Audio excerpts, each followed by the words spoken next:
Welcome to the Landscape Photography Vlogcast, hosted by myself, Tom Peters, aka the Photo Ninja, all the way up north, Paul Thompson Photography, and Struth mate, it's Matt Bishop. We cover all things photography and chat to some of the best photography minds in the business. Put your feet up, the kettle on, and let's jump straight into this week's Vlogcast.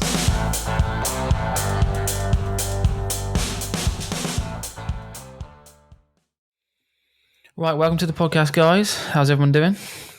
We're good, mate. How are you going? Yeah, I'll go. Too bad. Good, mate. Not too bad.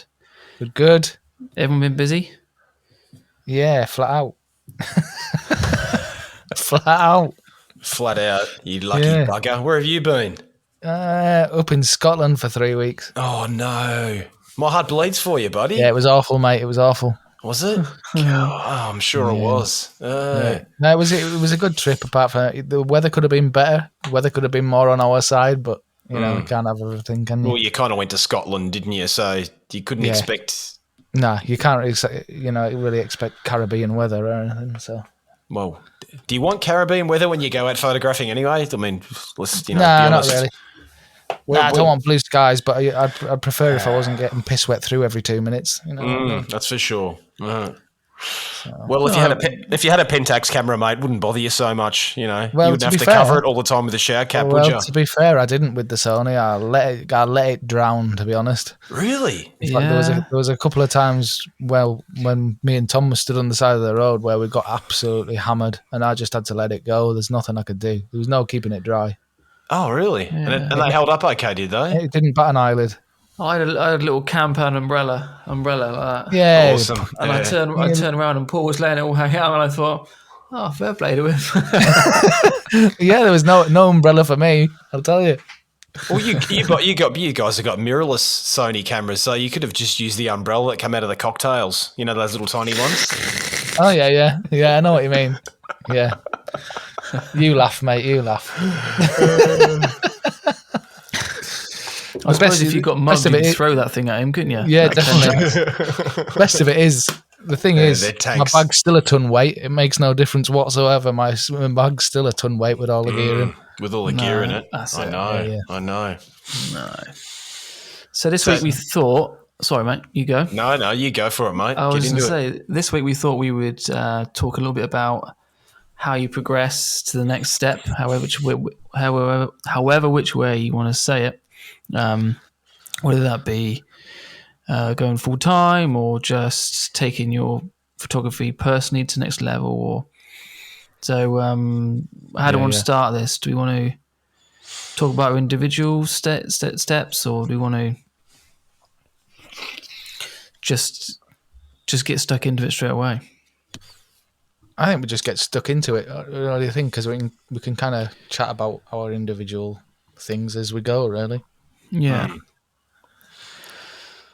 Okay, so what you've got your camera, you've shot a load of rubbish out in the garden. You've been out with a walk with a dog. Yeah. And you think, I fancy taking this out for a sunrise or whatever and taking the next step. How do you go about investigating that? Yeah. Well, you've got lots of avenues, haven't you, really? Got loads of different avenues now. I mean, you've got YouTube, which is a massive thing that we didn't have when we started, probably. Or there was very little content on YouTube when we started. And I didn't even have internet when I started, mate. No. Yeah, you were the film dude. Crank handle, didn't you? One of those crank handle and one of those little covers that went over your head, didn't That's you? right, yeah, blanket over my head. Yeah.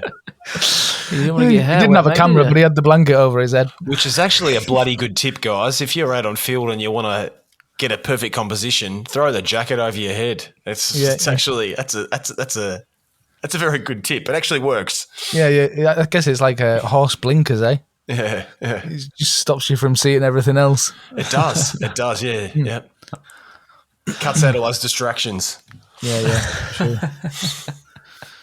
And then I guess the next thing after YouTube is you've got workshops. Yeah, workshops is a massive jump. Can be massive jump forward, I would say. Well, I guess it's different too. I mean, you can get similar things from YouTube videos, I guess, in that you can learn a lot of techniques off YouTube, but I always find it easier learning face to face than about you. Yeah, I think like you said, you can learn the theory behind it, and gain inspiration. Yeah. This is probably my for me now at my stage in my photography, my biggest is I watch videos for more for inspirational purposes, and then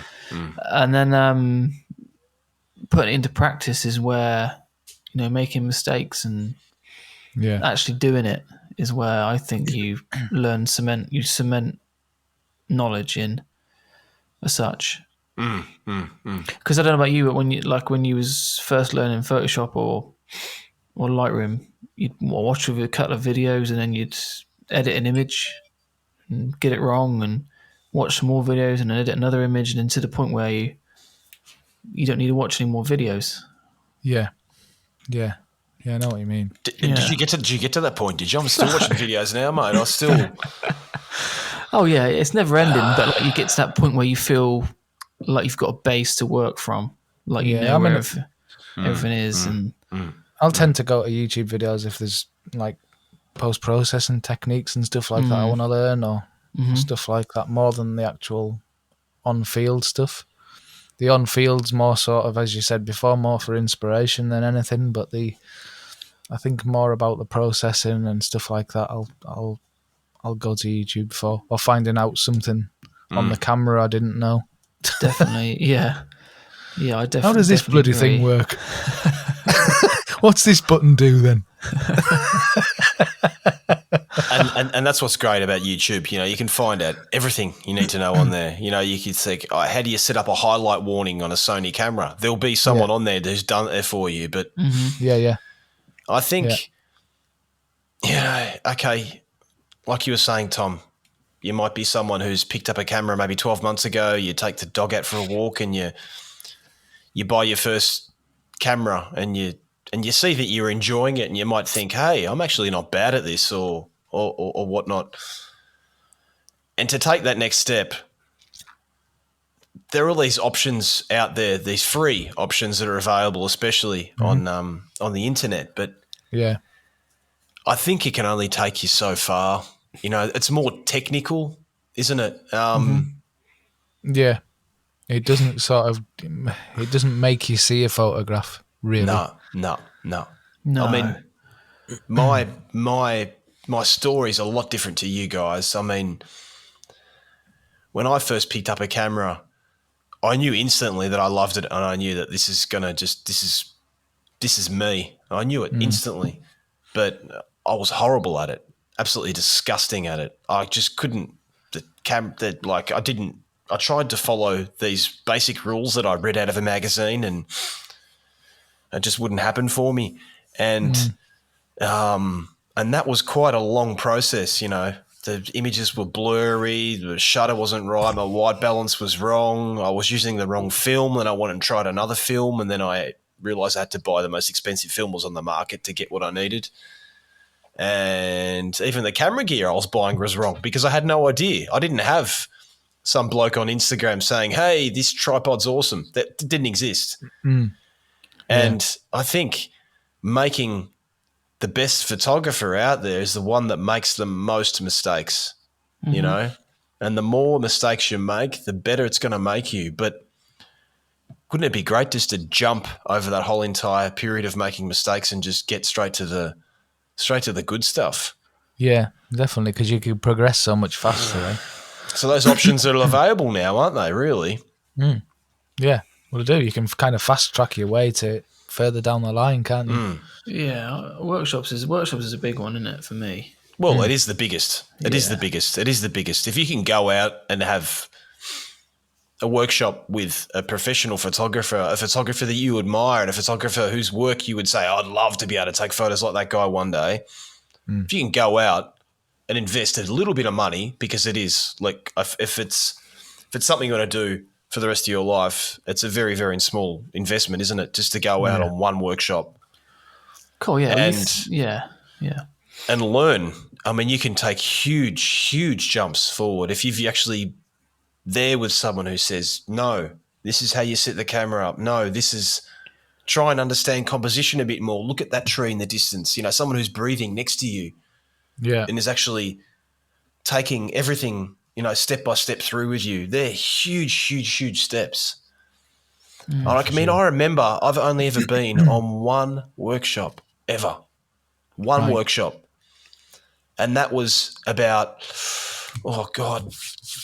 Sam, my oldest. He's 8 now. He was only a tiny, tiny little kid. He might have been 1.5. So we're talking about probably about 7 years ago. Right, okay. And the only reason I went on that workshop because it was a local workshop and I was, at the time, I wanted to meet other photographers. I didn't know anyone in Italy. I didn't know anyone I just wanted to get together with a group of photographers and have a great weekend away. So the option was here to go on this workshop. I said, well, I'm just going to go on it just to meet other people. Yeah. And I realised on that workshop it was a big group and there was a hell of a lot of stuff that I thought I knew, but I didn't. And in that one weekend, I was away by being with a big group of people, taking a little bit from Joe Blow, a little bit from Frank Smith, a little bit from him, a little bit from her, and obviously the group leaders. Yeah. I came away with so much information and back then I already considered myself I was selling prints. I thought I was a good photographer. And then I just took this huge jump forward because just those little tiny things that I wasn't doing before because I had no one around me saying, hey, Matt, why don't you try this? Why don't you try that? I went home and I tried them out. I was like, wow. If you can do that earlier on, it's probably not going to make much of a difference to you on a creative level because creativity is something I think that is inside you and it takes time to get out as a natural process. But to get that information, on a workshop it's precious time, isn't it? It really, really is. Yeah. Yeah, I think so. Did you guys wish you had done that when you first started out to go out in a workshop, or did you do that? What was it like in the beginning for you guys when you first started? How did you evolve? YouTube is my workshop originally. Okay. I've never been on a workshop. No. I've smashed into it on my own, done my own thing, and made all my own mistakes. And I've kind of just made them as quick as I can. If that makes sense. Made all of them straight away. I've just Another feeling. I've just made mistake after mistake and gone out and gone out and gone out. And I've almost done like an intensive photography course, if you know what I mean. Yeah. Because when I started, YouTube was just starting to kick off. There was only like 4 or 5 people doing it. Wow. So how long are we going talking, Tom? How long ago was that? Cool, not that long ago. Well, he's only 12, so it's about 2 years ago. Well, there you go. Yeah. I only just got my driver's license. You just got your first pubic hair. Yeah. No, I've had them straight out, mate, from word go. I've always looked like an ape. No, not that long ago. 6-7 years ago, maybe. If that. Yeah, but I think you obviously we do run our own workshops. I do believe in teaching. I do think you can learn composition, and I don't think some people are just gifted. I do think some people find it easier to get to C, D, and E. But I do think it's possible to get there. If you know what I mean. Some people just need more help than others. Yeah. Yeah, everyone's got the learning process. That time. That's it. Yeah. So I forgot what my train of thought then. Was that you going for another one? Are you, mate? Yeah, damn right. Straight into the jeez. That's all right. I'm still on my first glass of red. Cheers, guys. Cheers, guys. Buddy. Yeah. Let's hope. We're coming towards Christmas now, so let's hope next year's going to be a bit better, huh? Yeah, let's hope so, eh? Let's hope we can actually get to meet up. Well, we're supposed to be organising Tuscany at the end of halfway through January, but it looks like with everything that's going on, that isn't going to happen. It's looking debatable, that's for sure. Could be just a last minute thing, huh? Especially when the COVID test costs more than the bloody flight. Yeah, I mean, what is that about, eh? I know. Really? 50 quid each way for COVID tests. £14 for a flight. That's incredible, isn't it, huh? Eh? Yeah. Is that with Ryanair, is it? Yeah, yeah. Yeah, but you pay $15 for the ticket and $700,000 for your For your bag. baggage. Yeah, well, I've noticed that it was when I actually went on, it was $14.99 for the ticket, which went down to 13 quid when I went to book it. Bargain, mate. Bargain. And then it was $49.99 for your bag. That's incredible, isn't it? It is. It's actually cheaper than getting a bus into the city, isn't it? Yeah, it is. Yeah, Definitely. pretty much. I couldn't get a taxi from here to Carlisle for that. No. No way. My trouble is I can't get. I can only fly direct from Stansted. So I've got to get from here to Stansted, which is it's a nightmare really, because it's obviously the top side of London. Yeah. Yep. So I've got to go around the M25. Yeah. Yeah, I have to go down to Manchester. It's the only way to get. No, we might have to just put it off till later on, and then we might make a workshop out of it, and people can come and learn off us. Yeah. Definitely workshops are a massive help, aren't they? Yeah, for sure. Yeah. Well, they are. They are. I mean, I know guys out there, and I'm talking about kids, which I think it's incredible.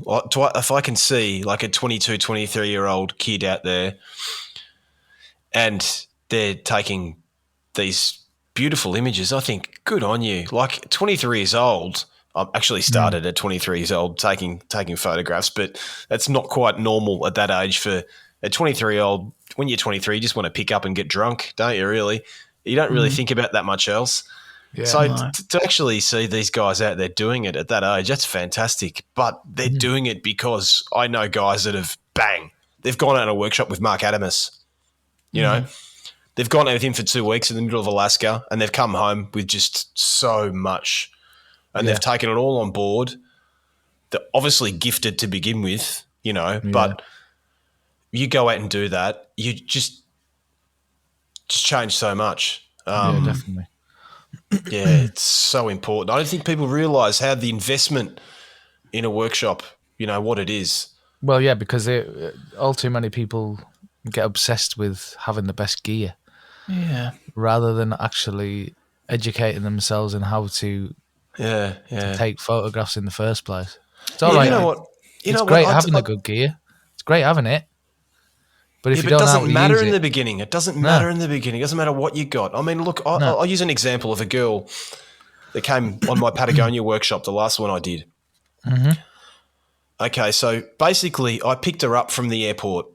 She was the first one to arrive at the airport. We had 2 hours to wait for the other workshop participants to arrive. She just bought the camera. She hadn't even looked at it. She'd recharged the battery. That's all I told her to do. Just make sure your battery's recharged. Never taken a photo in her life. She knew that she wanted to do it, and she wanted to start in Patagonia with me. Yeah. So I told her this would be a good camera to buy to start off with. That's the camera she got. While we're waiting at the airport for 2 hours, I talked her through how to set the camera up. I put in user settings for her and said, this is what this does, this is what that does. That girl heard every single word I said and understood everything I said in that 2 hours while waiting at the airport. Yeah. When we got out on field, because she was naturally creative, bang, she's taking perfect photos. And, oh, God, that was such a satisfaction to actually see someone out there who came away with photos every single day, and you think, like, that looks like this girl's been photographing for 5 years. Yeah. Yeah, it's so rewarding, isn't it? But you can't get that on YouTube. Okay, someone might be able to explain to you what does f-stop mean, but being physically there with a person, having one-to-one contact and feeling that person with you is so, so, so important.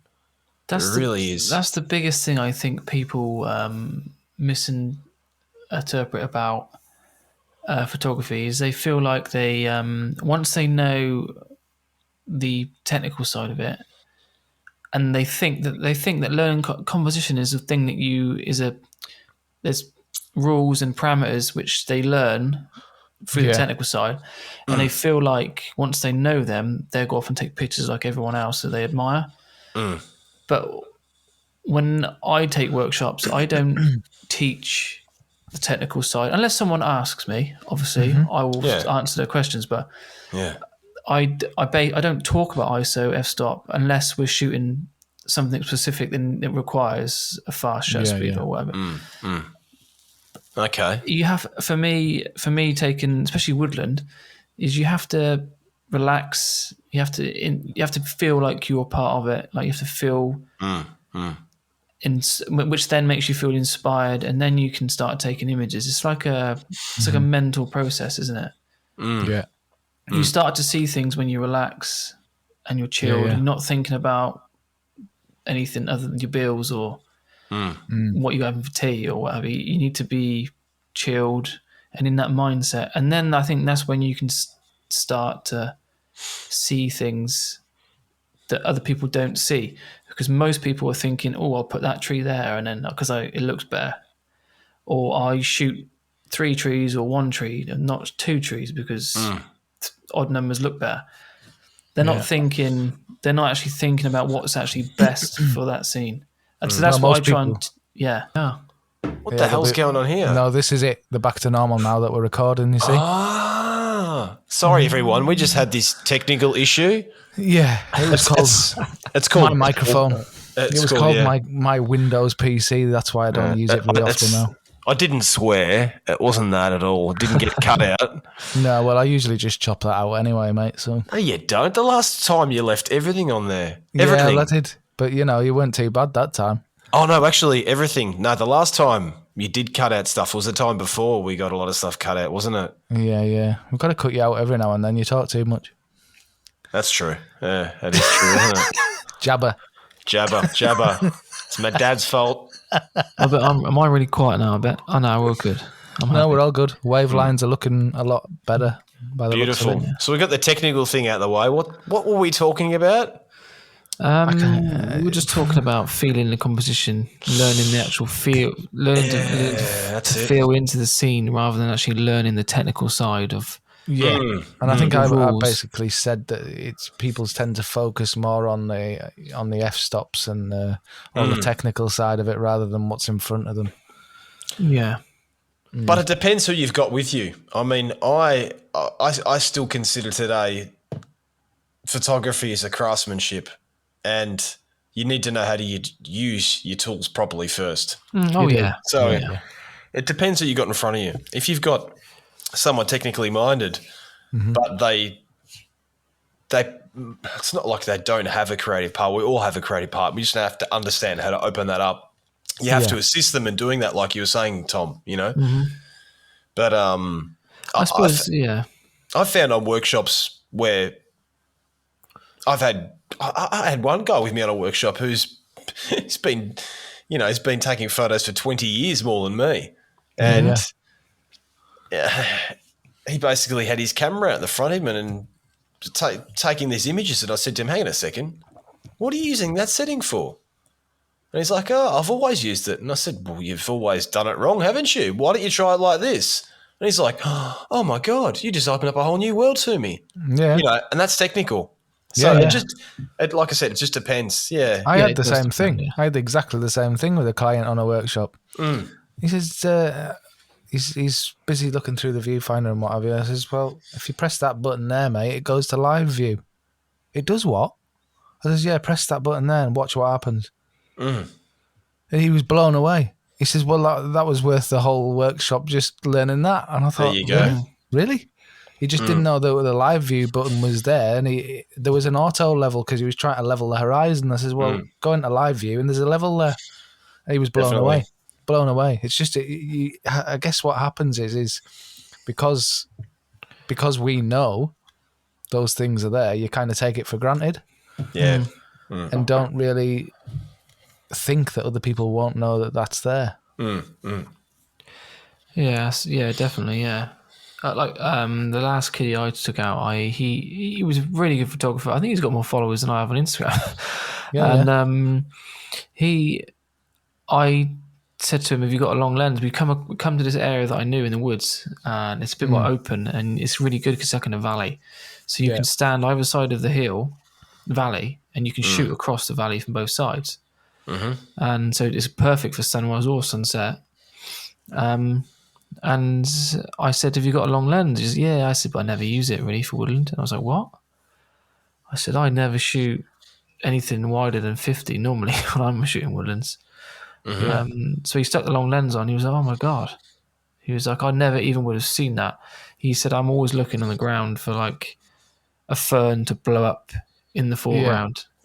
I said, "Well, I do look for that." I said, "But if you've got a long lens and a wide lens and a mid lens, or a lens that does it from, A zoom lens 18 right to the way 200 through. or whatever, if you look, you can be looking at your feet and as far as I can see, and that just opens up a whole completely new world then." Yeah. And he, that was a couple of months ago, and he sends me images all the time saying about how I never would have seen this if it wasn't for the workshop and blah blah blah. And it's so rewarding. It's it is, isn't it? Yeah, it's really good. Yeah, I think it is. but it's not about the expensive lens. It's just it's not about the lens. It's about thinking, Yeah, seeing things differently, eh? seeing things differently. Yeah, exactly. Yeah. You don't necessarily have to go on a workshop. I mean, okay, let's use an example. Let's talk about us three. Okay, so we've been doing this podcast together now for 6 months. Yeah. You guys have been doing the podcast together probably 6 months before that again. Yeah, probably somewhere around there. Since we've been doing the podcast, maybe a little bit before, obviously we chat a lot more and we collaborate on other levels doing other things. And since then, I don't know about you guys, but I feel that we tend to learn things off each other. We bounce ideas back and forth off each other all the time. And if you can find yourself that little group of people with that common interest, it is great to have, isn't it? Well, it is for sure. As beautiful it is to go out and shoot a landscape on your own, because we love to go out on our own, don't we? It's so peaceful just being out there. But to do it because we all hate people, really. We all hate people. I'm probably the only landscape photographer in the world that actually doesn't hate people. No, it's not that I hate people. I just like I do like my own company. But then I'm equally as at home with people that you get on with. It's just one of those things, isn't it? So I've spent too much time on the landscape on my own. It's actually need to be. I need to share it with somebody. Yeah, it's weird, isn't it? Huh? Yeah, it's weird. That is another good tip, actually, Matt. What you said is find yourself a group of friends, a Facebook group, maybe. Yeah. Well, look at what we do. Look at what we do with the the live streams we've been doing. The live streams, if you are hashtag OPG. Yeah. OPG critique. Yeah, definitely. Submit some images or join a Facebook group or a camera club, maybe. Try and get your friends involved in it. If you've got your best mate that lives up the road you've known for 20 years, say, hey, what are you? Come out and have a go at this with me. You might enjoy it. Try and get people involved in it. Or a lot of people doing photography these days. So it's great to have a group. It's great to have a group. And you know what? I mean, I always use this as an example. I mean, I talk about, okay, we had this very, very big movement, probably about, I could be wrong, I think probably about 8 or 9 years ago, where this very big movement in digital photography, when we had names like, let me think, your Mark Adamus, Alex Noriega, TJ Thorne, who else is out there? I'm trying to think of names off the top of my head. Okay, various Northern American photographers. These are just a few names, but the many of these guys, they started out this type of movement together, and they were all friends. They were all hanging out, and they all bounced ideas off each other. I think they all kind of probably found each other on there's that website, the photography website they used back. I can't even think of the name of it. I was never part of it, to be honest. It was a website they used in Northern America, like a landscape photography website, and it had like a forum on it. So I'm talking Instagram, pre-Facebook. Right.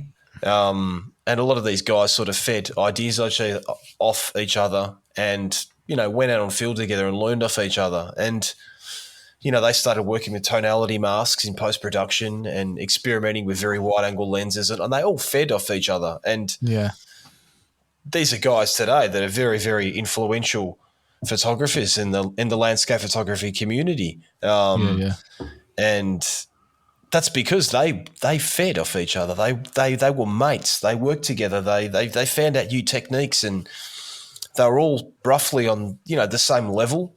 And that's important to have. Like I said on other podcasts, I started out when I first picked up a camera. I was with another two mates who picked up a brand new camera at the same time, and it leaps and bounds.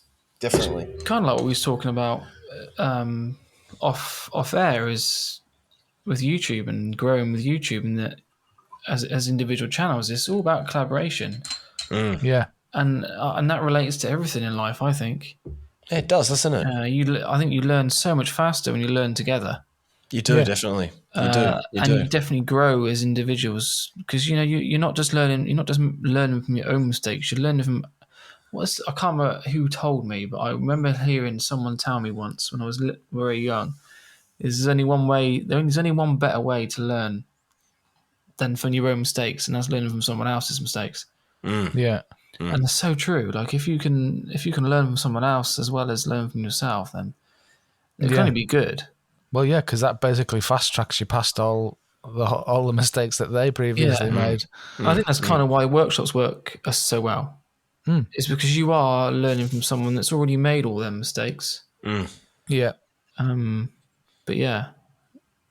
So what? I know we have touched on gear a little bit, but at what point, once you've realised you've done a workshop and you've really got into it, you started to process a little bit, maybe not so much in Photoshop, but you're comfortable with Lightroom, and you think, how do I get a sharper image? What do I want to invest my money in? Do I need to buy this? Do I need to do that? At what point do you think, now I'm going to invest some money?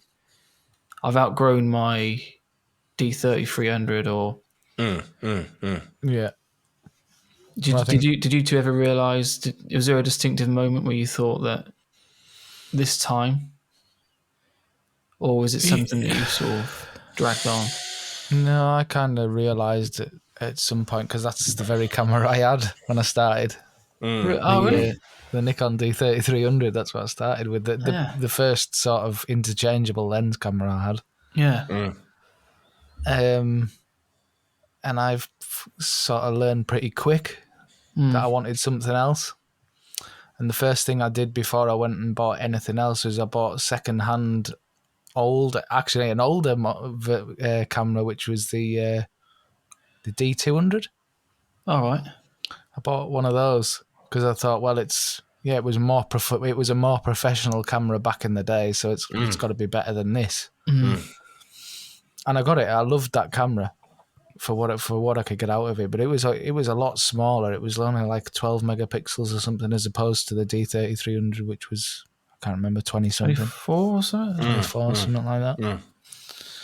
But I got used to using the bigger, more professional feeling camera, and then decided that I quite like this. So then I moved on after that and went to the 7200. Oh yeah, you had the same as me. Yeah, same as me. Yeah, same as you. I love that camera.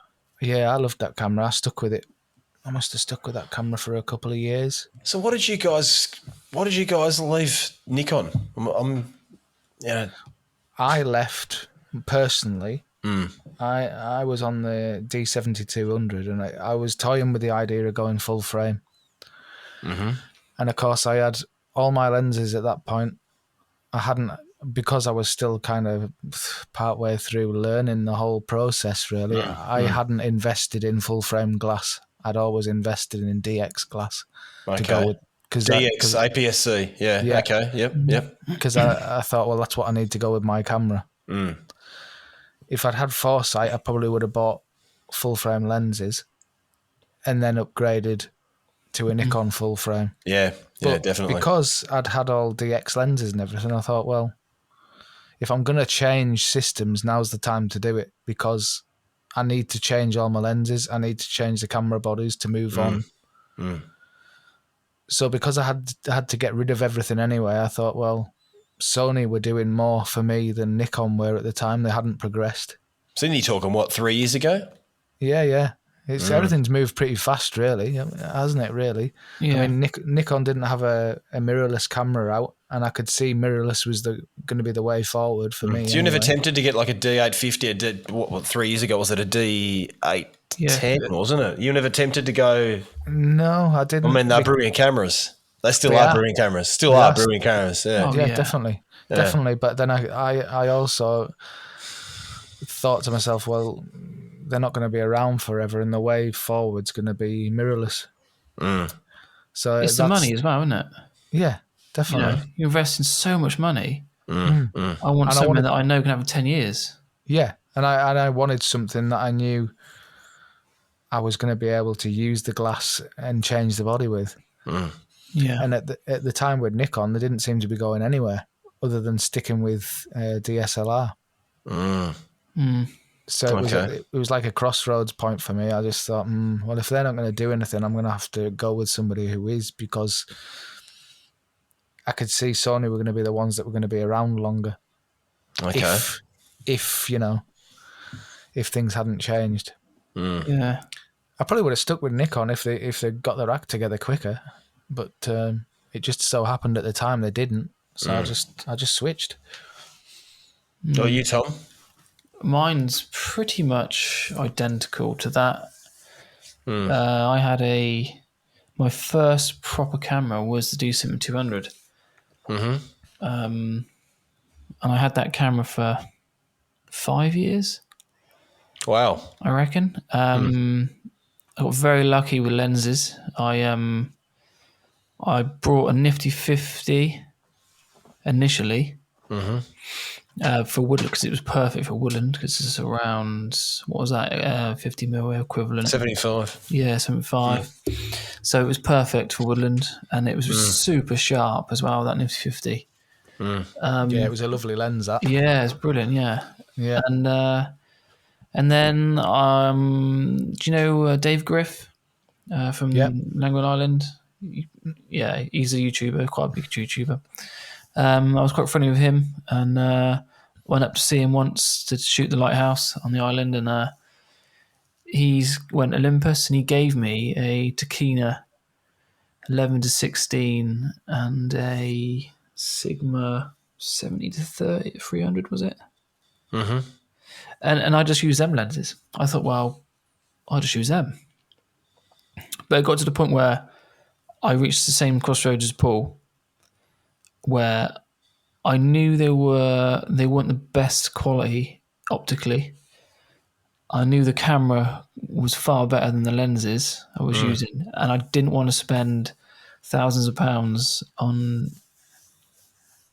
Nikon DX, or did I go full frame lenses, which were quite old lenses, weren't they, Paul, at the time? Yeah, they were. Yeah, they hadn't updated them lenses they made for the D810. They were lenses. Some of them, like the 16-35, was like 10 years old. And the Z7 was out at the time, but it only had one card slot, which didn't really bother me. But the lenses weren't there.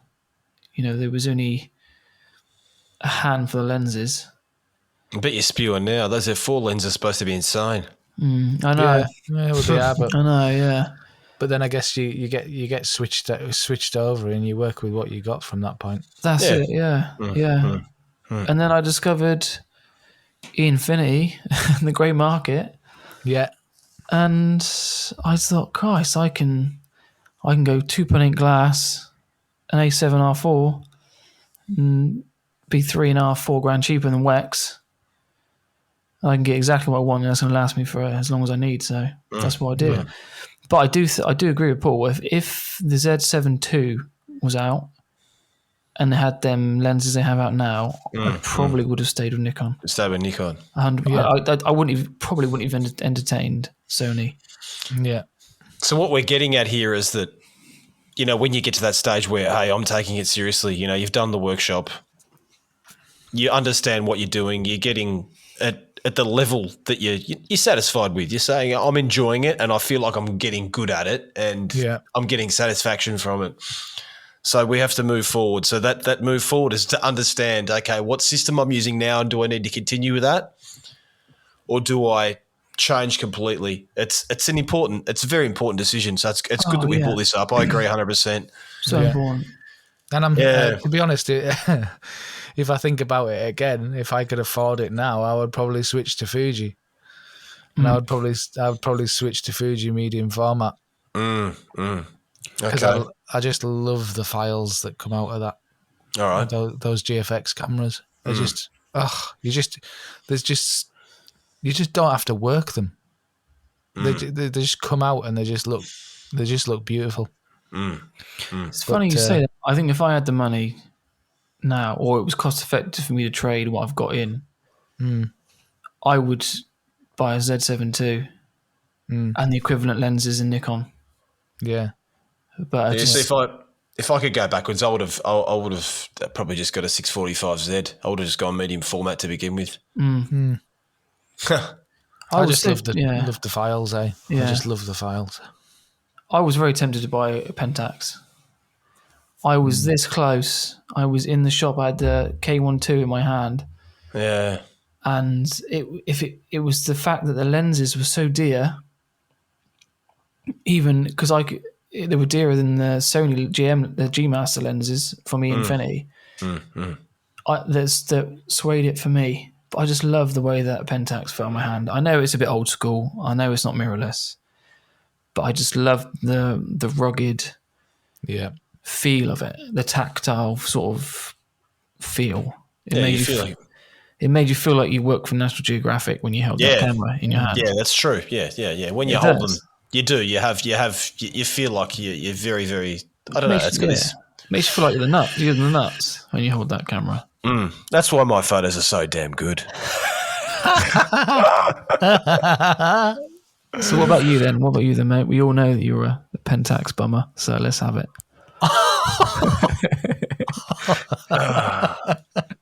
Okay. Let's go back 5 years ago. So Pentax had just gone full frame 5 years ago. That isn't that long, is it? It's not. Pentax are very, very slow. There's reasons behind it. I have theories why I think they're very, very slow. But then when something comes out, it's always extremely groundbreaking. And like okay, you look for example. Now I've got my camera that I bought 5 years ago, my full frame K1 Mark 1. I bought 5 years ago. That camera's still brand new. It's a beast, and I've abused the hell out of it. When they build cameras, they're built to actually last. Yeah, it's digital cameras today. As much as you would like to think they would last, they won't, because the build quality is just not like it was once upon a time. That's not the case with these cameras. They're just actually built to last, and the technology that goes into them the second they come out, they're actually not just very up to date. They're actually beyond that. And sometimes they might bring out a camera that's a little bit behind, but then when they do make that step's huge. So when I bought that camera 5 years ago, before that, I was waiting for this camera to come out. I assumed it was going to happen, and I was about to jump ship too. I can understand. At the time, I had an APS-C, and I was very frustrated about having used an APS-C camera for 7-8 years, I think. Yeah, 7-8 years. And I was getting very, very, very frustrated. I knew that I was being limited by the these APS-C cameras. Obviously, technology 7-8 years ago wasn't as good as what it was. DR, all the reasons behind. Sensors now they've just gone mental, haven't they? Really, Sony's just put a firecracker up everyone's bum, haven't they? In the last 7 years or so, and sensors are just so good now, but they weren't 7 years ago, 8 years ago. And so I was about to make the move, and I was going to go Nikon. There was no doubt about it. I don't like Canon. I'm sorry for the Canon users out there, but I don't like Canon. I've used them before. I don't like their RAW files. They're excellent sports cameras. Very, very fast, very, very responsive cameras for who are into sports. Anything that you need a very, very fast, responsive camera. They perform well on field on that level. But from what I saw personally, I'd never really liked their RAW files, and I could see that all those years ago. So yeah, definitely, I was ready to go Nikon. I like NEF files. I think they were files. Yeah. They're good files. So, yeah, it's important, isn't it, to understand, when that big step. That big step for me was probably, 5 years ago when Pentax were bringing out this camera, probably 6 years ago, because I was tempted to move 6 years ago. I was waiting for something to happen. And that was probably for me a point where I was like, okay, I'm now being restricted by the gear that I'm using. Yeah, for sure. And you know what? I don't know about you guys, but when you're being restricted to how much money have you guys honestly spent on tripods over the years? And didn't you just wish you just went out and bought a Gitzo to begin with? I would have saved money. Yeah, well, I've just recently upgraded mine, and I wish I'd done it a while ago. Yeah. I've just got a nice FLM tripod that I'm really happy with. Yeah. Beast, isn't it, mate? Yeah, it's lovely. It's a lovely tripod. It does You're just jealous, weren't you? Because my tripod was bigger than yours, and now that's all it is. Now I've just yours is just one of those tabletop tripods compared to mine now. What diameter is it, mate? It's only got 30 mil tubes. Oh, see, I've got a 33.9. As I say, I'm pretty sure mine's 33. It's just a lot taller. But that's a lot taller, is it? Yeah, it's a lot taller. It is taller. It is taller than mine. Yeah, it is taller. Yeah. Okay. I do like the fact that I've got no center column to deal with anymore. Yeah. Oh yeah. I never. Because on your last tripod, you had a center column, did you? Well, it was the Colorado Tripod Company. I think a center column. Okay. They've got a center column. And I mean, even though the center column's grooved, so it doesn't spin or it doesn't move, it's still I still don't like using it. No. And it was never quite tall enough. Yeah, so there's so many things, isn't there? Cameras, tripods, camera bags. That's probably going to be another podcast. Filters, we talked about that. There's all this this cycle we go through. We waste money, but we wish we had have known from the beginning it was better to spend up big in the beginning and save money in the long run, but have good quality to begin with, because these products do matter. Well, they do. Oh, they do. But I think you've got to make the right decision at the time, and not kind of leap into something. Everyone likes to, exactly, Everyone says, oh yeah, gear doesn't matter, and indirectly it doesn't matter. You still got to take the picture, but I think it's a natural part of development. The gear you use, as well as your images going up a level, you're naturally going to want to upgrade your gear.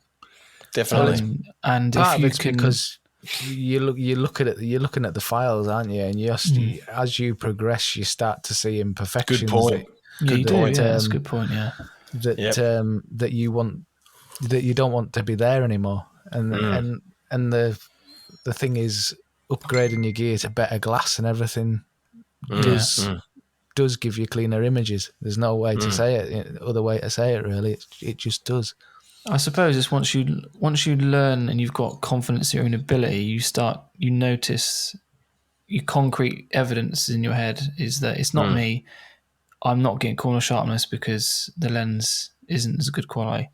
And that's when then you think, right, what am I going to do? But I think if you can just buy the best quality that you can afford, you won't go far wrong. No, well, this is it.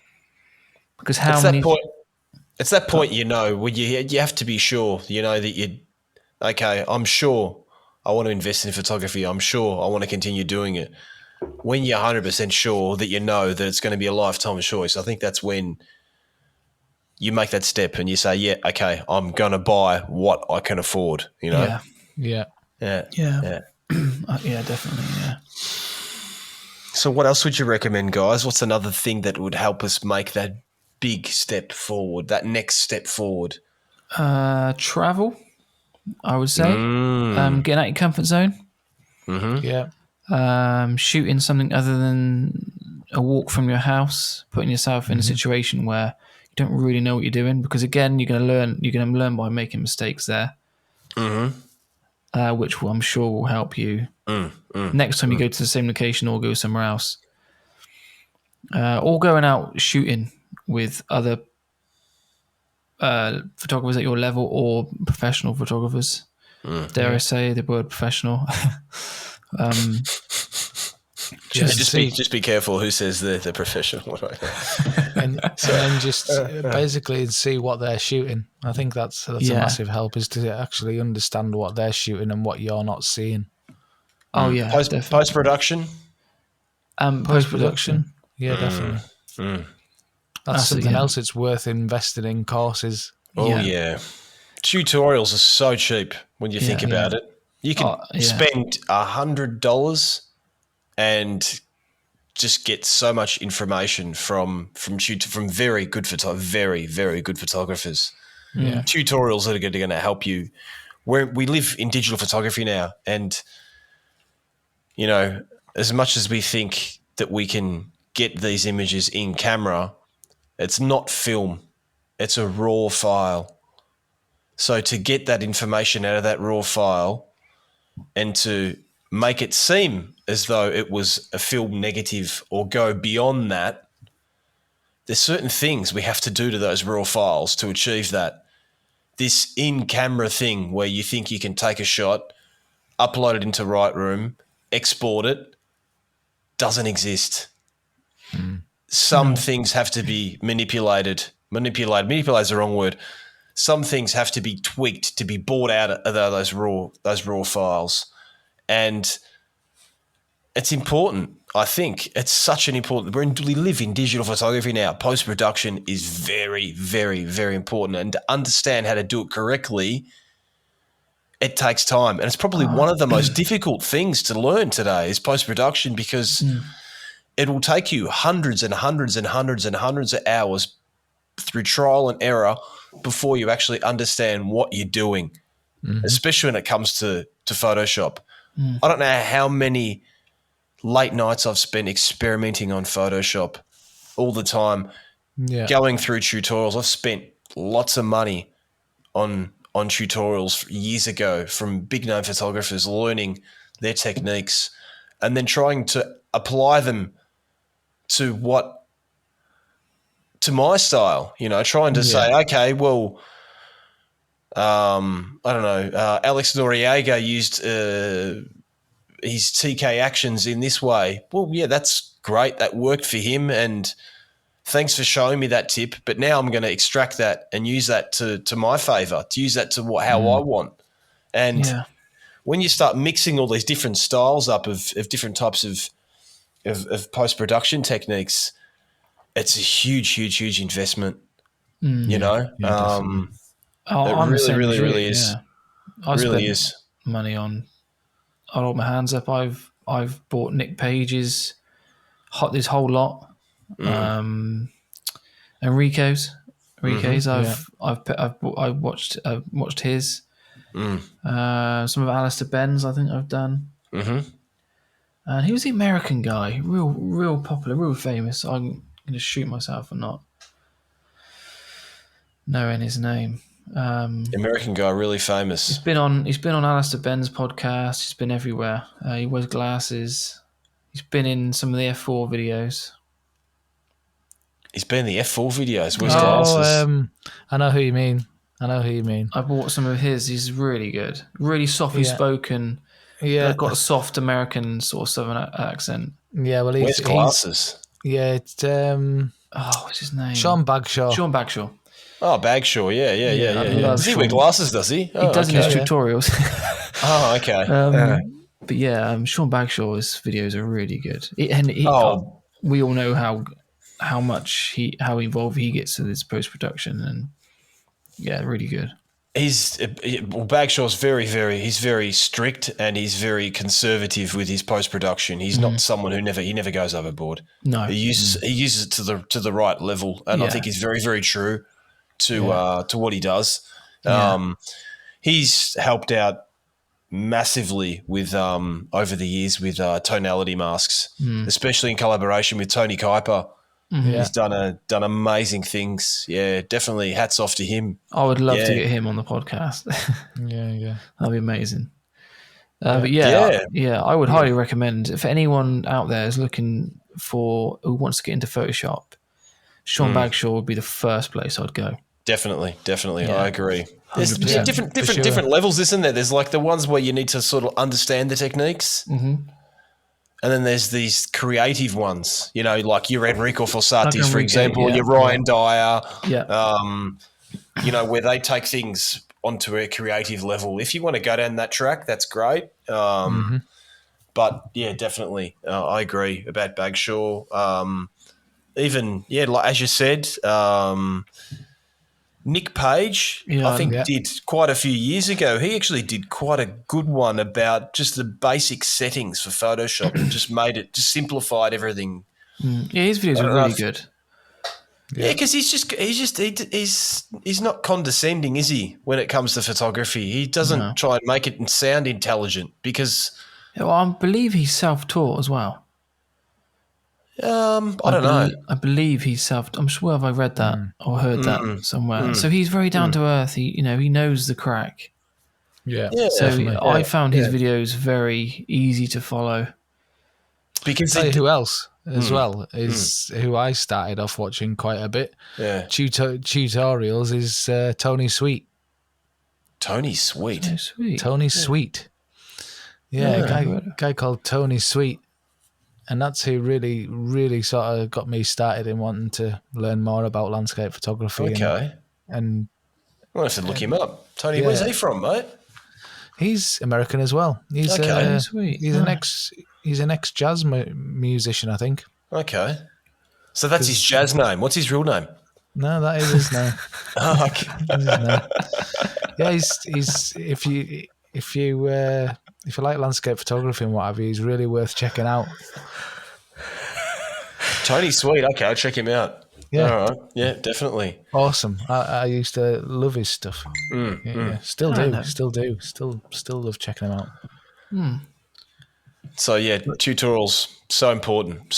Yeah, they especially. are. But one thing I want to say though, is regards to tutorials and anybody who's looking at buying tutorials, is when you're post-processing, don't let anybody tell you you're doing it wrong.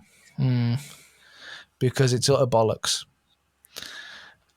Anybody who's telling you you're doing your processing wrong is stifling your vision of an image, basically, as far as I can see. Is some people will tell you you're doing something completely wrong, and there is no wrong and right as far as I'm concerned. If you like an image a certain way and you want that image to go a certain way, that's fine, as long as you understand that that's what you're doing to the image in the first place. Yeah, sure. If you're doing it by mistake, fair enough. You're doing something that you wouldn't normally be doing. But if that's your vision for the image, then it's not wrong. Yeah, I would agree. Yeah.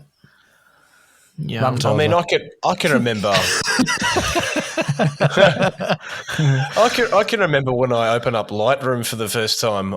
I initially in digital, because I didn't have any photography friends. I wasn't even watching YouTube. I didn't even get onto Instagram. I didn't use social media. Actually, I just took photos, made a few changes how I wanted them, and sold a few prints, and then printed out a lot for myself, really, and that's about as far as it went. And then there was this French bloke, I remember, with Lightroom. I thought, I've got to give this Lightroom thing a go because everyone's talking about it now. I'm getting I kind of think I'm missing the boat. Oh, Surge. Oh, Surge. Surge. Oh, God, yeah. Yeah, so open up your highlights. What is it? No, close your high, open up your shadows. Turn your sliders left and right as far as they can go. And Yeah. that was like my first introduction to Lightroom. Well, it actually helped. And then I soon went, hang on, that guy just took things a little bit too far, but I understand what I have to do now. Yeah, that's his style, eh? Again, that's his style. That's his. Yeah. No, but as again, I was saying, for me, definitely. I mean, I was initially using Elements, I think it was, and had no idea what I was doing. I was just saying, this is a saturation bar, Yeah. Crank it, and that was what I was doing. I wasn't. For me, even I was shooting in RAW in the first couple of years, I would just make a few contrast adjustments and saturation and even, opening up my shadows, I didn't really know what I was even doing. So if you want to avoid that process, there's so much information out there to help you to jump over those mistakes that I made for many years, which is a good thing and it's a bad thing. I'm actually happy that I made mistakes for a long time.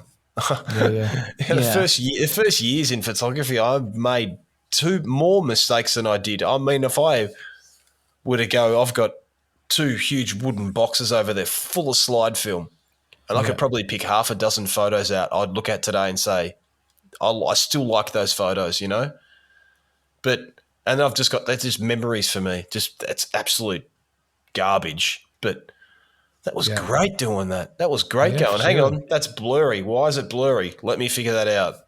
Rather than someone saying, don't take a blurry image, use this setting. Yeah. It's 2 different processes of learning, isn't it? So, well, definitely, because there's all too often you'll post an image and somebody will say, can you give me the settings for that image? Well, yeah, I can give you the settings for it, but it ain't going to mean that you can replicate it. No. Or when you posted an image of a waterfall and someone, rather than saying, that's a nice photo, they said, where is that? Yeah. They want to know where it was. Yeah, Find out on your own. Yeah, well, there's that one, but it's definitely the settings thing for me, because I mean, obviously light can change so quickly, conditions change so quickly, so it doesn't matter what settings you used at the time. If you try and go back the next time and replicate the same settings, it probably won't work. This is what I was trying to get across earlier when I was saying about workshops that I do. It's about being there in the moment. It's not about the settings. It's about feeling what you want the shot to look like. It's about feeling the shot.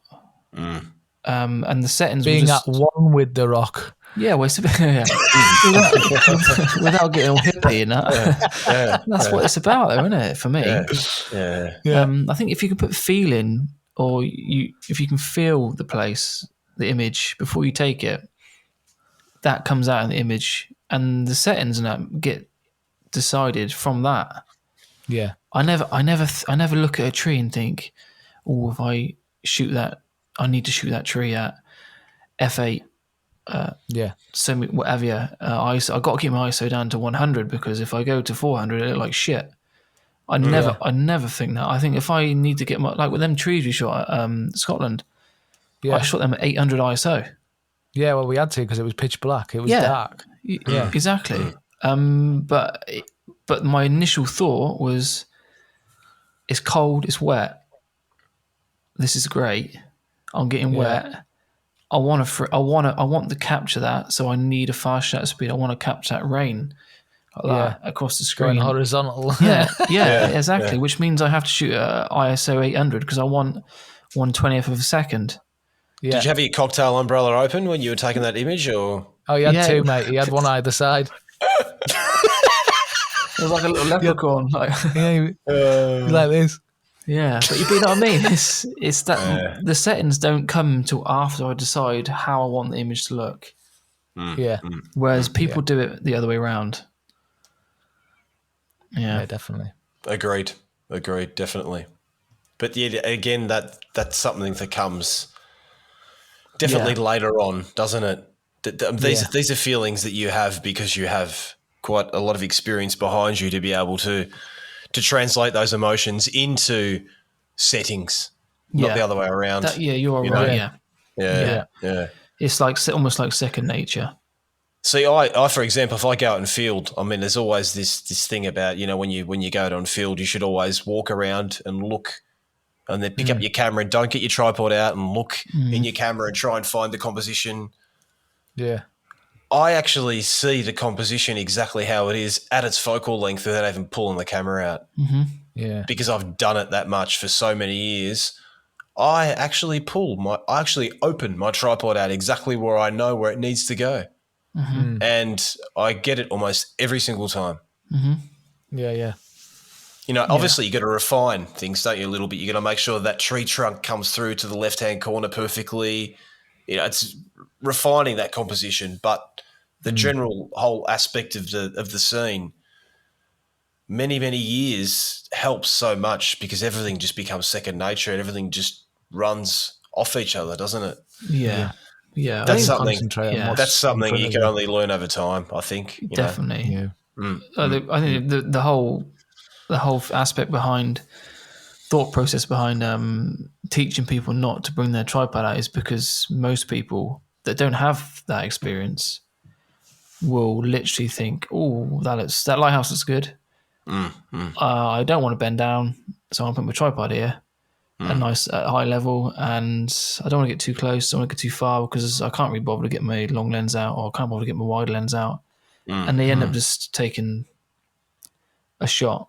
Whereas I think that's where that's come from, isn't it? It's trying to teach people to sort of not just settle for easy. For sure. Yeah.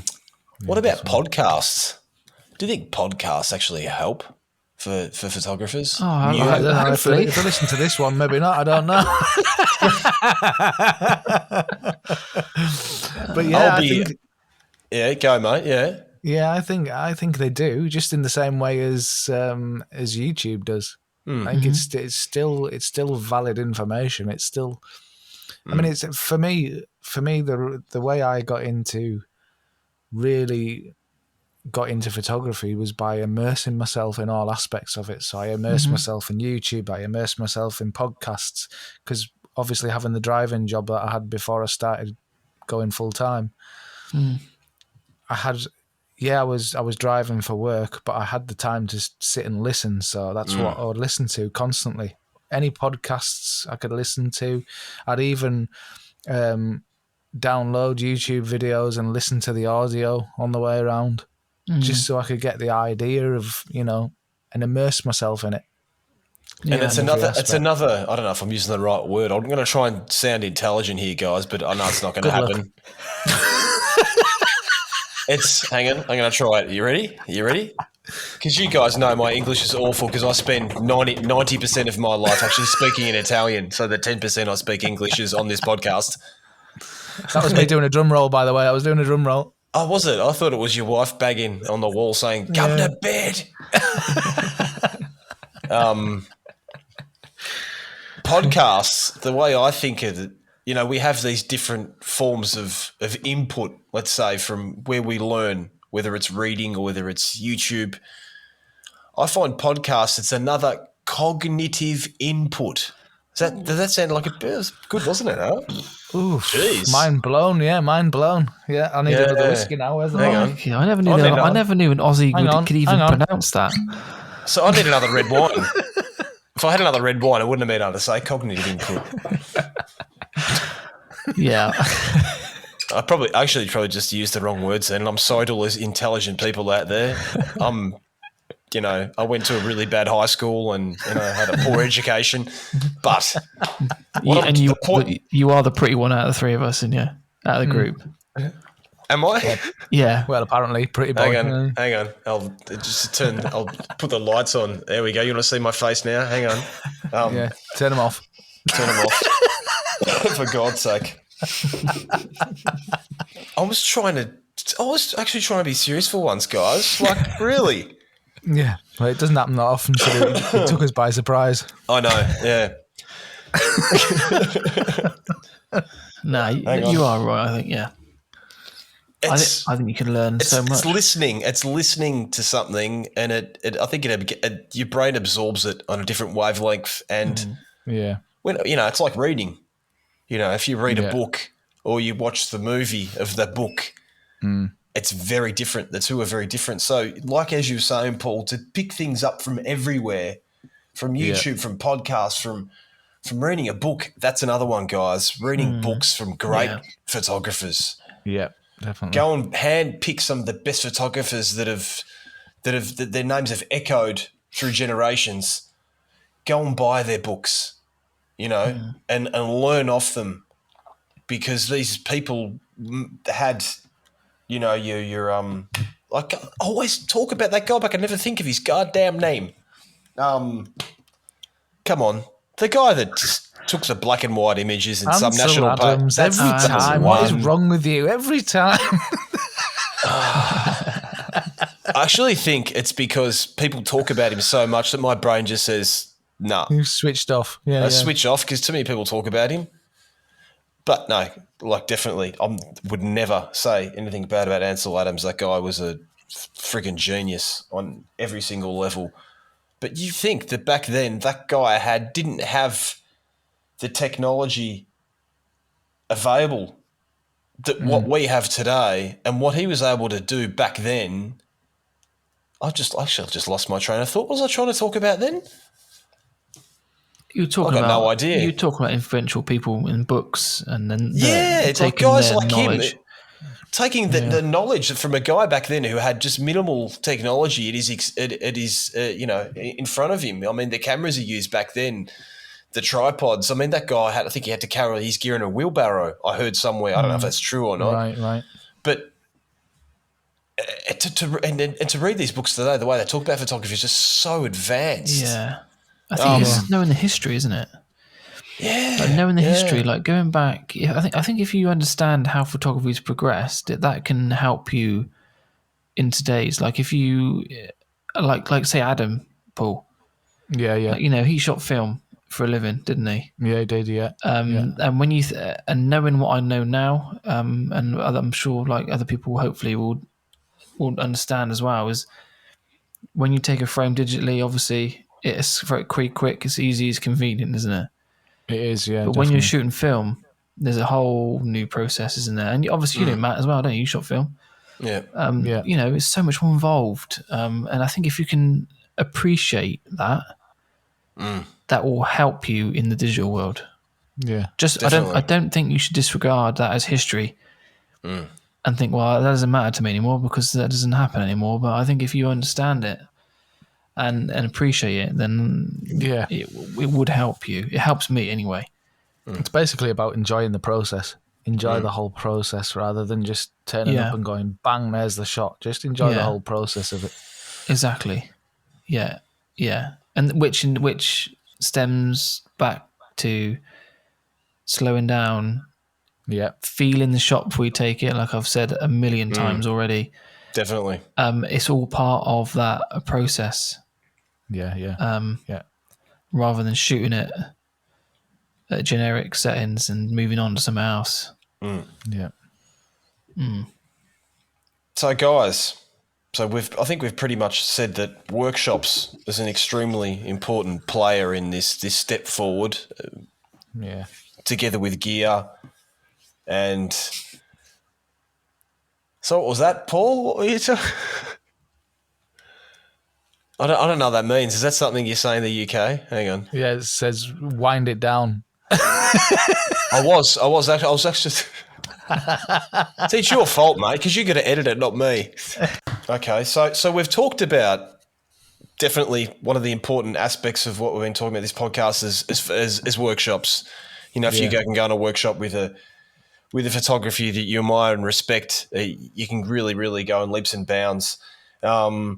Obviously, workshops at the moment are hard to come by, aren't they, with COVID, guys? That's for sure. They're not the easiest thing, that's for sure. So, we can utilise technology we have at our disposal, the YouTube, like reading books, like we said, but let's hope we start getting some workshops up again going soon on personal levels. Mm-hmm. Guys, you've got one coming up soon. So if anyone out there is interested, please get in contact with Tom and Paul. Where are you going, guys? What's your workshop you got coming up next?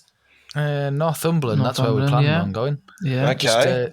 It's just going to be a weekend residential workshop. Beautiful. Have you got any spots left in that? Yeah, we haven't really advertised it as of yet. We're still working out the final details. But I'll just advertise it for you guys. So there you go. Yeah. But yeah, it's going to be. It'll be a good one. It's on Northumberland coast, castles and beaches and Death Rocks. Yeah, Death Bring Rocks. Is that place where you got that bit of that coast where it's got all those hundreds of thousands of round rocks, and you got a castle in the background? Yeah, that's the one. Yeah. Okay, yeah, beautiful. Dunstanburgh. Yeah, it's an awesome place. There's a estuary there. There's this huge big white sandy beach. There's so much to shoot there. Yeah, definitely. Yeah, it's perfect. Yeah, it sounds good. So where can people find out about that workshop? Wow. At the moment, like I said, we haven't got anything on our socials about it. But send me or Paul a DM. An Instagram message, go to our website and send us a message, an email from our workshop pages. We'll fill them in. Yeah, beautiful. And keep an eye out because we'll be posting it very shortly. Yeah. Okay, great, guys. Thanks for the chat again. It was awesome. Superb, good fun, mate. That was good. Yeah, definitely. Hopefully, people learned something. There's always something you can learn in photography. Yeah, for sure. So, guys, hopefully the next one, we'll be getting somebody on, and we'll have a good old natter. For sure. We'll let someone else talk. Yeah. Please. Cheers, guys. Cheers. Thanks very much. See you next week. Thanks. See you, go. Bye.